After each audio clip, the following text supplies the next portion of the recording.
Matagping mga retaso kapag binuo, basahan. Sa simpleng bagay na ito, umiikot ang mundo ni Tatay Rolando ng Butuan City. Ito ang ipinantataguyod niya sa kanyang mga kamag-anak sa kabila ng kanyang karamdaman. Habang inilalabas niya ang mga ititinda niyang basahan, kapansin-pansin ang walang tigil na panginginig ng kanang binti ng mamang ito. Siya si Tatay Rolando.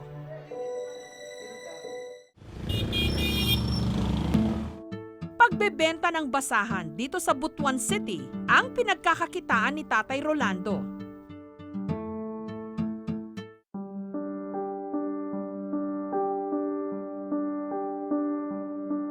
Umaabot sa bigat na halos 15 kilo ang basahan na araw-araw binibitbit ni Tatay Rolando.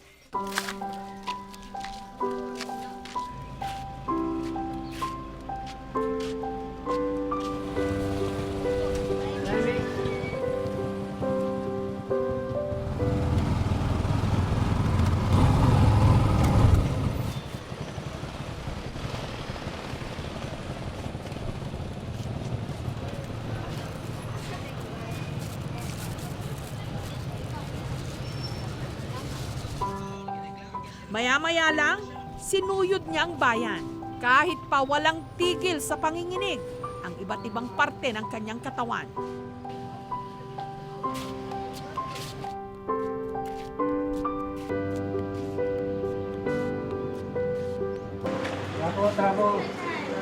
Tapo muna. Ikaw ra day tay? Ibabasa na yung bago tayo kay gipanimot na ka. Kina. 100. Bili po ako sa fighting spirit ni tatay kasi kahit may ininda siyang sakit, hindi kagaya ng iba, malaki nga yung katawan, kaso hindi naman nagbabanat ng buto. Mabuti siyang tao kasi maski may kalagayan siya sa kanyang sakit siya, hanap pa rin siya ng hanap buhay.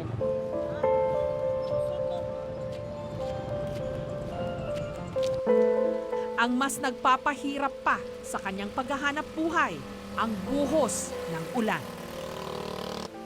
Pero lahat ng ito, kaya niyang tiisin. Mabuhay lang ang kanyang pamilya.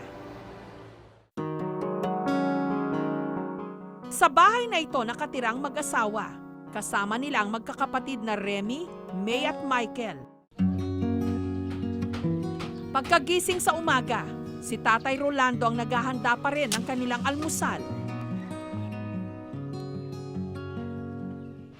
Dahil abala sa pag-aaral ang mga bata, si tatay na rin ang umaako sa mga gawaing bahay.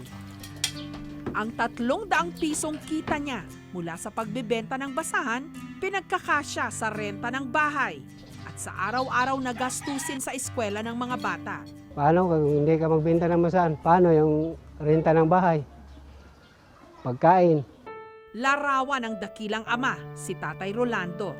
Kahit pa, hindi siya ang tunay na ama ng mga bata. Tiyuhin nila ito. Sina Tatay Rolando at Nanay Virginia kasi hindi raw nabiyayaan ng supling. Tanggap naman namin kasi may edad na kasi kami ng ikasal kami. Mahal ko sila kasi sila na nag-aalaga sa akin. Maliit pa sila kasi ako na nagpalaki sa kanila eh. Sila nang nagbigay ng kasiyahan sa aming mag-asawa. Gayunpaman, mga tunay na anak ang turing ni Tatay Rolando sa kanyang mga pamangkin. Siya na ang tumatayong ama nila. Lalo pat ang mga magulang na mga ito, nasa ibang bansa nagtatrabaho. Kaya anumang panginginig ni Tatay Rolando, hindi niya iniinda.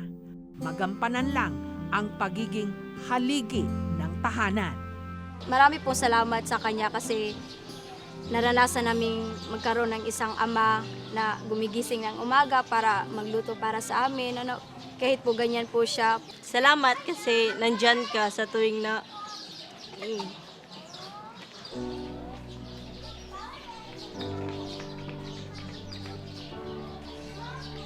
Salamat po dahil ikaw ang nagpa-feel sa amin kung anong halaga ng isang ama. Kung wala kayo, siguro wala rin kaming magawa eh.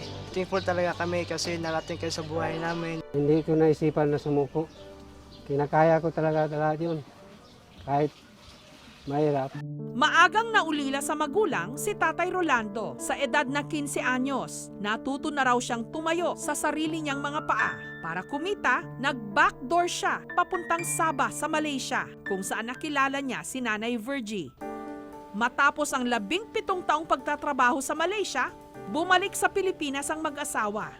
Pero taong 2012, nakaramdam si Tatay Rolando ng panginginig ng kanyang braso. Lumala ito ng lumala, kaya nagdesisyon silang magpakonsulta sa isang neurologist. Doon na nila nalaman na si Tatay Rolando may Parkinson's disease, isang karamdaman kung saan patay ang ilang neurons sa utak. Kaya ang ilang parte ng katawan walang tigil sa panginginig.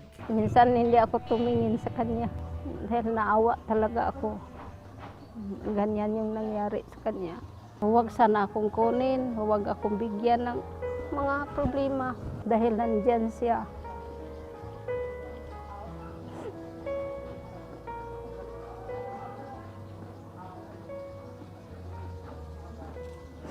Mahirapan ako kung wala ako dahil saan siya magpunta. Sino mag-asikaso sa kanya? Ang Parkinson's disease, wala pang lunas sa ngayon, pero maaring makontrol ang mga sintomas nito sa pamagitan ng pag-inom ng gamot. Sa 5 taong may Parkinson's disease si Tatay Rolando, madalang lang daw siyang makabili ng gamot na kailangan niya sanang inumin 4 na beses kada araw. Matagal kami hindi nakabili ng gamot. Kaya lalo siyang lumala. 2 beses pa lang daw siya nakakabisita sa doktor. Kaya nung araw ding yon, sinamahan siya ng aming team sa neurologist. Dahil po masyado nang magalaw yung kamay ninyo, sumama na rin po yung sa bibig. So kailangan po natin mag-adjust na tayo ng ating gamot. Magdagdag, pero dapat po kasi araw-araw po talaga itong iniinom. Yung pagtitinda naman, wala naman hong problema yon. Kasi nga, nire-require naman namin yung mga ganitong pasyente to go and parang kailangan gawin din nila yung mga trabaho nila. Provided na meron talaga silang gamot para hindi lalala yung kondisyon. Ang hindi alam ni Tatay, meron pang sorpresang naghihintay.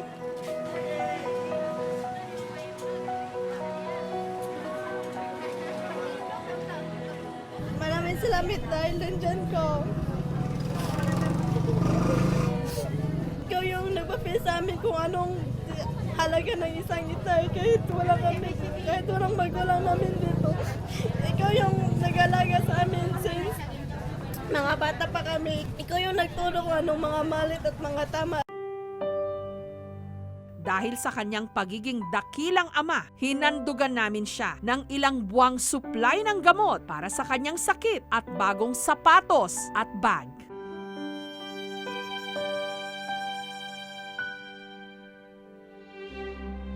Mga retasong pinagdugtong-dugtong, pinagtagpi-tagpi hanggang maging basahan. Ito ang ipinantataguyod ni Tatay Rolando sa kanyang pamilya. Maliit na bagay, pero malaki ang pakinabang sa kanila. Ang mga ito ang nagtatawid sa kanilang pang-araw-araw para hari nawa makabuo rin ng pangarap.